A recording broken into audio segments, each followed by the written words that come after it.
Hey guys, welcome back to the channel. Today we'll be doing an electric vehicle charging port. The customer has given me the charger and I'm going to be running a 40 amp circuit through 3/4 inch PVC conduit and into a NEMA 14-50 receptacle configuration, a NEMA 3, so it's going to be here on the outside. So starting out, this is a nice job because I'm able to back my truck right up to the workspace in the garage here. It's a 2-car garage. Back my truck up. All my tools are right there, so it's within close location, so I can make short order and do this job relatively quickly. The first thing I want to do is drill a pilot hole, so for where I'm going to use the hole saw there to run my conduit into the back of the car charging port receptacle. This right here, the NEMA 1450. So you want to prep the box here and put your conduit and tighten up your nipple, or I'm sorry, tighten up your male adapter with the lock nut before you start running the conduit on the inside. Get the outside all straightened out and then work your way back towards the panel. Some guys might want to do that differently. I don't know. I find it easier doing it like this. So my original plan was to run my conduit, my 3/4 inch conduit there, PVC, just directly across, as you can see, that laser line. To keep it nice and straight, I like using the laser when I can, but this didn't work out. And the reason why this didn't work out is because I didn't give myself enough room to come into the bottom of the panel here. You can see where the conduit is and where the line is. I don't have enough of a radius to bend the conduit or even use flexible non-metallic sealed conduit, as you'll see I'm putting together here now. So this was a big mistake, and I lost maybe like an hour's worth of time on this job just because I had to redo it. But when I went to attach and transition from the rigid PVC to the flexible PVC, I had a kink in that non-metallic seal tight, so I had to redo it. And what you'll see here is I'll, instead of coming in on such a sharp angle and a sharp radius there, I'm going to come down first and then make my 90-degree turn to go over towards the electric vehicle charger. So sometimes you win, sometimes you lose, and here I lost. It wasn't too bad. Like I said, I lost about an hour's worth of time. Not a big deal in the scope of a whole week of being an electrical contractor, that's for sure. But it is important to do it right the first time. That's one thing I've definitely learned in my 14 years of being a contractor here, is do it right. You don't have to call back. There's nothing wrong. People aren't suspect of you. They trust you. Do it right the first time, always.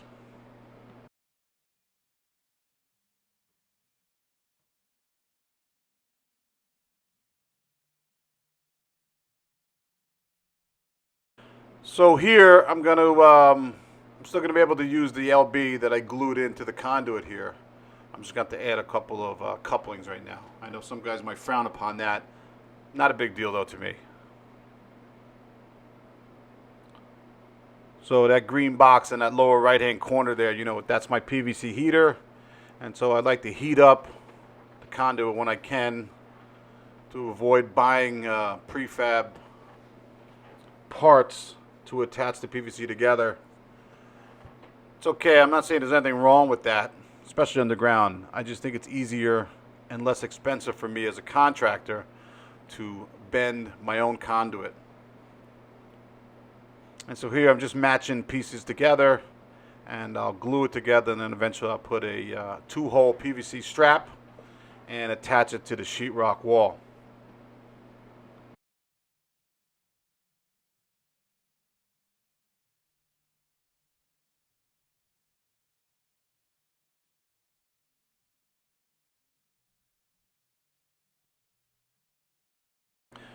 I'm using these screw-in anchors in the sheetrock, and I forget the name of what they're called. So if you know what they're called, you want to leave that in the comments to remind me what that stuff is actually called. That'd be great. It's not a traditional plastic molly that you might be using, a wall anchor that you would use in concrete or cinder block. This is designed for the sheetrock, and I'm using my impact driver right there to drive the plastic portion of the anchor into the wall.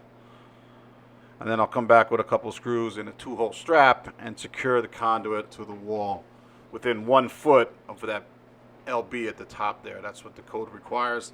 And for a 3/4 inch conduit, you'll have at least 1 strap every 36 inches, as according to the National Electric Code.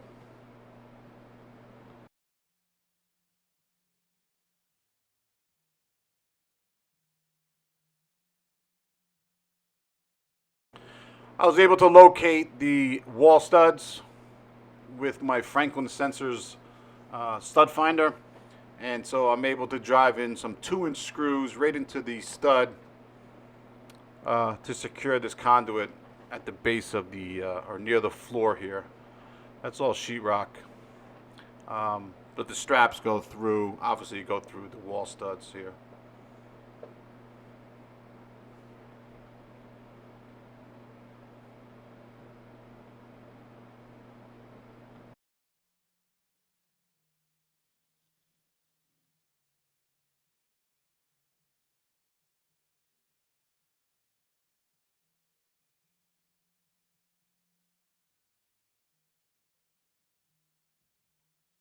Okay, so the plan here is to get a short piece of wire and bend a short piece of conduit, put it in the heater, and do a small offset to get that conduit into the bottom of the panel through that knockout that you see there. And unfortunately, I think my battery ran out and I didn't get that, but what we have is a small offset, maybe maybe an inch, 1-inch offset to go into the bottom of the panel with the PVC. And then what I'll do is I'll join one other piece to this piece going into the bottom of the panel and attach it to the run that you saw on the ground before.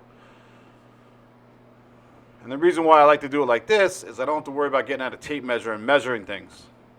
We could do it by eye and a couple of couplings, and it's less of a headache getting some nice conduit on the wall there. And again, I'll use those white anchors to secure it within 12 inches of the bottom of that panel. Finally, when we push the snake through, I'm using the new Milwaukee, well, maybe it's not that new now, it's a couple years old, I imagine, but I got the Milwaukee nylon fish tape, which is fantastic to use for something like this, especially in the PVC and flexible conduit. The non-metallic seal tight, I love using that nylon fish tape through there. It goes through every time, whether or not the seal tight itself is straight or if it's coiled up, it goes through. It's fantastic.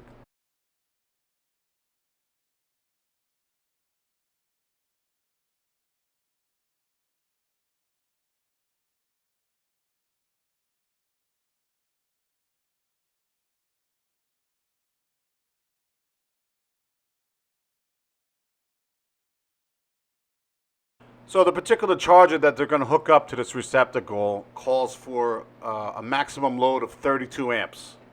So we're going to run a 40 amp circuit, and we're going to run 2 number 8 THWN copper conductors, 1 number 10 neutral conductor, and another number 10 equipment grounding conductor. Being that this is a main breaker panel, we're going to put the grounded neutral and the equipment grounding conductor on the same bus. And then we're going to attach it to a 40 amp circuit breaker, which is what the manufacturer calls for in the paperwork that came with the charger. So that's important to do that because the equipment inside there, you don't want to overload the circuit and destroy the charger. So you got to open up the book and read the manufacturer's specifications. That's a part of the National Electric Code as well. So once I have the proper voltage here from leg to leg and from leg to ground and leg to neutral, I'm just about ready to wrap up and be done with this job. I'm just going to take the knockout out of the panel, attach the panel cover back to the panel, and I'll give you a recap here in a second.